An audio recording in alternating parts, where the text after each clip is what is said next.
एक बार एक प्रसिद्ध महात्मा के पास एक व्यक्ति आता है और कहता है, महात्मा, मुझे आपसे एक सवाल पूछना है। महात्मा ने कहा, पूछो, क्या सवाल है तुम्हारा? व्यक्ति ने कहा, हम सभी लोगों के पास 2 हाथ, 2 पैर, एक दिमाग और 24 घंटे का समय होता है, लेकिन कुछ थोड़े से लोग बहुत ज़्यादा सफल हो जाते हैं। सभी उनकी इज्जत करते हैं, उनसे दोस्ती करना चाहते हैं, उनके साथ समय बिताना चाहते हैं, लेकिन ज़्यादातर लोग सिर्फ सफलता की चाहत लिए और एक सामान्य सा जीवन जीकर इस दुनिया को अलविदा बोल देते हैं। तो आखिर ऐसा क्यों होता है? क्या फ़र्क है इन दोनों प्रकार के लोगों में? व्यक्ति का प्रश्न सुनने के बाद महात्मा मुस्कुराए और बोले, सफल और असफल व्यक्ति में केवल एक ही चीज़ का फ़र्क होता है और वो है उनकी आदतें। तुम हर रोज़ क्या चुनते हो, इसी से निश्चित होता है कि तुम क्या बनोगे। अगर तुम आराम, आलस और छोटे कामों को चुनते हो तो असफलता निश्चित ही है, लेकिन तुम हर रोज़ मेहनत, अनुशासन, लगन, चुनौती और मुश्किल कामों को चुनते हो तो तुम्हारी सफलता भी निश्चित है। लेकिन दुर्भाग्य से ज़्यादातर लोग अनजाने में ही अपने आसपास के माहौल, माता पिता और लोगों की वजह से ऐसी आदतों और दिनचर्या के साथ बड़े हुए हैं जो उन्हें असफल होने से रोकती हैं और ऐसा इंसान नहीं बनने देती जैसा वो बनना चाहते हैं। ज़्यादातर लोग सिर्फ खाने, पहनने, घूमने और छोटे मोटे काम करने और फिर मर जाने तक के बारे में ही सोच पाते हैं, क्योंकि वो लोगों को ये सब करते देखते हुए बड़े हुए हैं। तो ऐसे लोगों की ज़िंदगी में चमत्कारी बदलाव केवल तभी आ सकते हैं जब वो अपनी सोच, दिनचर्या और रोज़ की आदतों में बदलाव लाएं। व्यक्ति ने कहा, महात्मा जी, आपने आदतों की महत्व के बारे में बात की है, तो क्या आप मुझे ऐसी 5 आदतों के बारे में बता सकते हैं जिन्हें अपनाने से मैं न केवल आर्थिक रूप से सफल हो सकूं, बल्कि शारीरिक और मानसिक रूप से भी मजबूत हो सकूं, समाज में मेरी इज्जत हो, लोग मेरे काम से प्रेरणा लें और आने वाली पीढ़ी के लिए मैं एक अच्छा उदाहरण पेश कर सकूं। महात्मा ने कहा, बिल्कुल, आज मैं तुम्हें जिन 5 आदतों के बारे में बताने जा रहा हूं उनका प्रभाव तुम्हें तुरंत नहीं दिखेगा, लेकिन तुम इन 5 आदतों को अपने जीवन का हिस्सा बना लेते हो तो तुम दुनिया के 99% लोगों में से हमेशा आगे रहोगे और सफलता तुम्हारे कदम चूमेगी। महात्मा ने कहना शुरू किया, पहली आदत, अपनी सुबह का नियंत्रण अपने हाथों में लो। हर सुबह हमारे पास 2 विकल्प होते हैं। पहला, कि हम सोते हुए लगातार सपने देखते रहें, या फिर सुबह जल्दी उठकर उन सपनों को पूरा करने के लिए मेहनत करें। लेकिन दुर्भाग्य से ज़्यादातर लोग पहला विकल्प ही चुनते हैं और खुद को बिस्तर के आराम से निकलने नहीं देते। और जब ये देर से सोकर उठते हैं, उसके बाद भी अपने सुबह का बचा हुआ समय फालतू के कामों में, जैसे कि इधर उधर घूमना या फिर बैठकर दोस्तों या फिर घर वालों के साथ गप्पे मारने में निकाल देते हैं। और एक ये असफल और शिकायत करने वाली व्यक्ति की पहली निशानी है। लेकिन अगर तुम सफल होना चाहते हो तो सुबह जल्दी उठकर पहले 2 घंटे खुद पर लगाओ।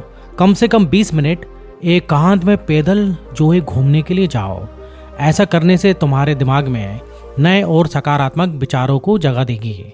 उसके बाद 20 मिनट का ध्यान करो। ये तुम्हें दिन भर शांत और प्रसन्नचित्त रखेगा। कम से कम 30 मिनट रोज व्यायाम, एक्सरसाइज करो। इससे तुम्हारा शरीर ताकतवर और ऊर्जावान बनेगा। ये तुम्हारे आत्मविश्वास को बढ़ाता है।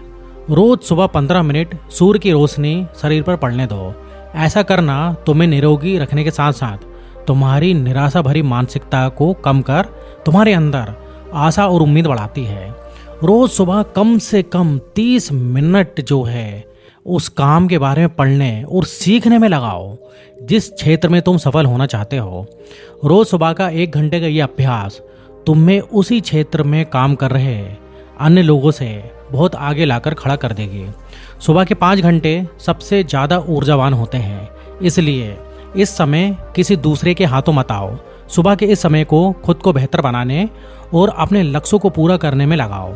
दिन के सबसे मुश्किल काम को सुबह सुबह ही खत्म करने की आदत डालो। ये आदत तुम्हें चिंता मुक्त और मन को हल्का रखेगी। अपने सुबह के कुछ घंटे सफल बनाओ और ये तुम्हें सफल बना देगी। लेकिन दोस्तों, सुबह जल्दी उठकर इन आदतों को अपनाना इतना आसान भी नहीं है। इसके लिए पहले हमें अपना माइंड सेट डेवलप करना पड़ेगा। फिर महात्मा दूसरी आदत बताते हैं कि हर किसी के लिए हर समय उपस्थित रहना बंद करो।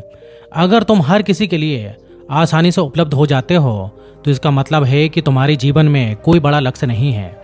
ऐसा करके तुम लोगों की नज़रों में अपना मूल्य खो देते हो। लोग तुम्हें गंभीरता से नहीं लेते। इसलिए ऐसे इंसान को अपना समय देना बंद करो जो तुम्हारी इज्जत नहीं करता हो और तुम्हें हमेशा फालतू इंसान समझता हो। ध्यान रखो, अगर हर इंसान अपनी मर्जी के अनुसार तुम्हारे समय का उपयोग करता है और तुम सभी के लिए आसानी से उपलब्ध हो तो तुम कभी भी एक प्रभावशाली व्यक्ति नहीं बन सकते। तुम्हारी इस कमी की वजह से लोग तुम्हारी अच्छाइयों पर भी ध्यान नहीं देते हैं और तुम्हें हल्के में लेंगे। लेकिन इसकी जगह तुम समझदारी के साथ अपने समय का सही उपयोग करके अपने लक्ष्य की तरफ बढ़ते रहोगे तो लोग तुम्हारी इज्जत भी करेंगे और तुमसे प्रेरणा भी लेंगे। ध्यान रखो, सूरज की अनुपस्थिति में ही लोग उसकी कीमत को जान पाते हैं। जितने लंबे समय तक बरसात के बादल रहेंगे उतनी ही ज़्यादा लोगों के अंदर सूरज देखने के लिए बढ़ेगी। गर्मी में ज़्यादा धूप के कारण लोग जिस सूरज को नापसंद करते हैं, सर्दी और बरसात में लोग उसी सूरज का इंतजार भी करते हैं। लेकिन तुम्हें सिर्फ लोगों को दिखाने के लिए अपनी उपस्थिति को कम नहीं करना है, बल्कि तुम्हें कम उपस्थित रहना है, क्योंकि तुम अपने समय की इज्जत करते हो और अपने काम को लेकर बहुत गंभीर हो। महात्मा ने फिर आगे कहा, तीसरी आदत, जल्दी निर्णय लेना सीखो।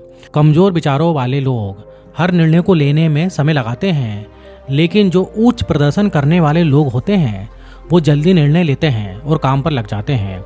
जल्दी निर्णय वाला इंसान देर से निर्णय लेने वाले इंसान से हमेशा आगे ही रहता है, क्योंकि देर से निर्णय लेने वाला इंसान जब तक सोचेगा और हर संभावित विकल्प के बारे में विचार करेगा तब तक एक निर्णायक व्यक्ति निर्णय लेकर काम भी शुरू कर चुका होगा और जरूरत पड़ने पर खुद को या फिर अपनी योजना को बदल भी सकता है।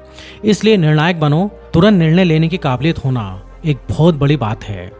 बिना ये जाने जो निर्णय मैं ले रहा हूँ वो 100% सही है कि नहीं। मुश्किल समय में ऐसे निर्णय लेने के लिए बहुत ही आत्मविश्वास और हिम्मत की जरूरत पड़ती है। लेकिन जल्दी निर्णय का फायदा ये है कि किसी भी समय जरूरत पड़ने पर हम बदलाव कर सकते हैं। अक्सर लोग ये कहते हैं कि जानकारी एक ताकत है, लेकिन ये हर समय सही नहीं है। ज़्यादा जानकारी तुम्हें नुकसान भी पहुंचा सकती है। अगर तुम अपना बहुत ज़्यादा समय जानकारी इकट्ठा करने, सोचने और योजना बनाने में लगा रहे हो तो इसका मतलब है कि तुम सबसे कम समय उस काम को करने में लगाने वाले हो। इसलिए ज़्यादा जानकारी इकट्ठी करने की भी जरूरत नहीं है। कुछ समय लेकर ठीक से सोच लो, लेकिन जब एक बार निर्णय ले लिया तो उसी के साथ चिपके रहो जब तक कि उसे बदलना बहुत ही जरूरी ना हो जाए। जल्दी लिया गया अधूरा निर्णय भी उस सही निर्णय से ज़्यादा सही है जो समय निकलने के बाद लिया गया हो।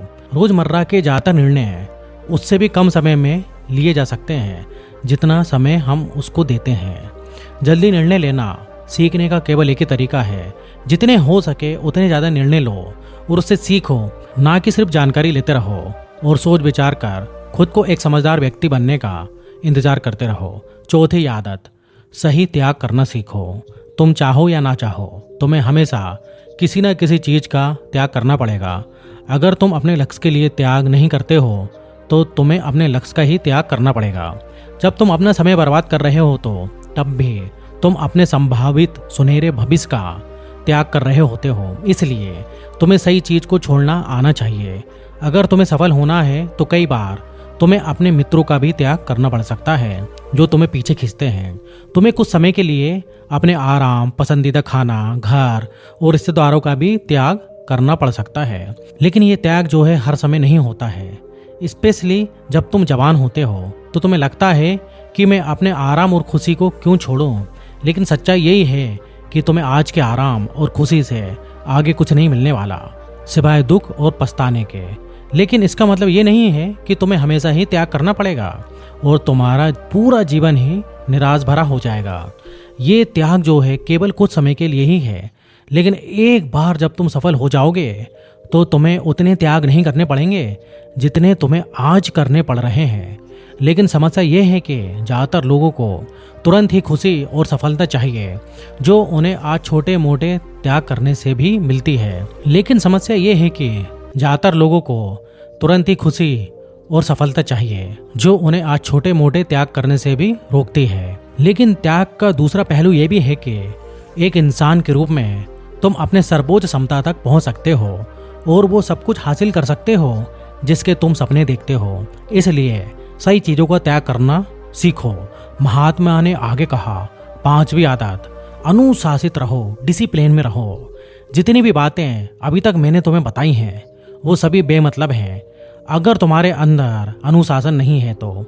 हर इंसान अनुशासन के महत्व को जानता तो है, लेकिन वो फिर भी अनुशासित नहीं होता है।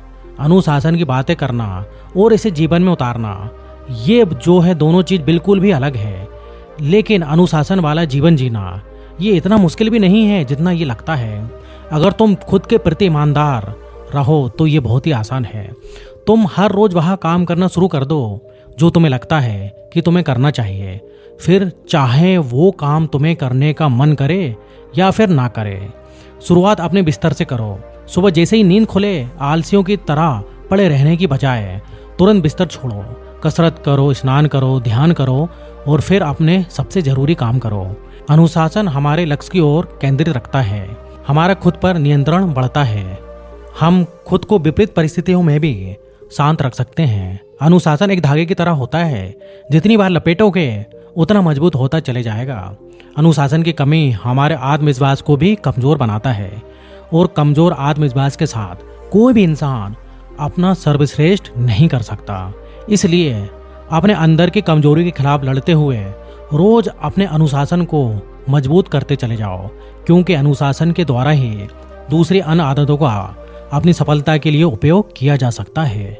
दोस्तों, उम्मीद है कि वीडियो आपको पसंद आया होगा और जाने से पहले आपको फिर से एक बार याद दिलाना चाहता हूं, अगर आपने हमारी चैनल को सब्सक्राइब नहीं किया है तो प्लीज़ सब्सक्राइब कर लें और वीडियो को लाइक भी कर दें। तो फिर मिलेंगे एक अगले वीडियो में, जब तक आप अपना ध्यान रखिए। धन्यवाद।